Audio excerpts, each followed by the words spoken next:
আরে তুইও মারস এটা তুই না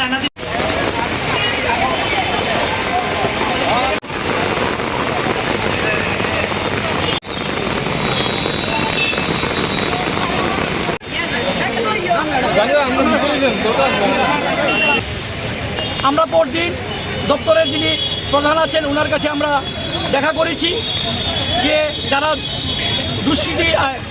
দোষী তাদের যাতে গ্রেপ্তার করা হয় বা এফআইআর করা হয় সেই ব্যাপারে আমরা মাননীয় এমডির সাথে আমরা দেখা করেছি। উনি কথা দিয়েছিলেন দ্রুততার সঙ্গে দেখবেন, সেই অনুযায়ী 31 তারিখ পশ্চিম থানা এফআইআর করা হয়েছে। আজকে 3 তারিখ এফআইআর করা সত্ত্বেও যারা প্রকৃত দোষী তাদেরকে গ্রেপ্তার করা হয় নাই। আমরা সোশ্যাল মিডিয়ার মাধ্যমে দেখতে পেয়েছি জনিত আইনজীবী যিনি বার কাউন্সিলের সভাপতি মৃণালকান্তি বিশ্বাস মহোদয়, ওনাকে আপনারা সবাই চিনেন, আমরা সোশ্যাল মিডিয়াতে দেখেছি।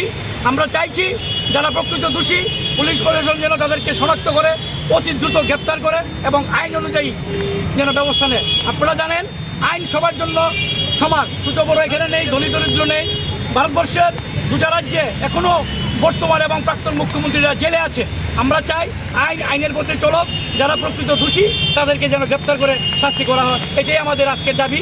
এবং আমরা সারা ত্রিপুরার সমস্ত ইঞ্জিনিয়ার ফোরামের পক্ষ থেকে এখানে মিলিত হয়েছি। শুধু আগরতলা যারা কর্মরত তারা আমরা বেছে নিয়েছি মধ্যাহ্নের যে টিভি নেওয়া 1টা থেকে 2টা, এই সময়টাকে আমরা বেছে নিয়েছি যাতে অফিসের কোনো কাজের ক্ষতি না হয়। আমরা এই দুর্যোগপূর্ণ প্রাকৃতিক নিয়ে অপেক্ষা করো আমরা এখানে মিলিত হয়েছি। আমরা চাই এটার একটা সুষ্ঠু বিচার হোক। যদি তারপরও গ্রেপ্তার না হয় তাহলে আপনাদের কি পদক্ষেপ থাকবে? আপনারা দেখেন এখানে 150 থেকে 200 ইঞ্জিনিয়ার এই প্রাকৃতিক দুর্যোগকে উপেক্ষা করে কিন্তু হয়েছে।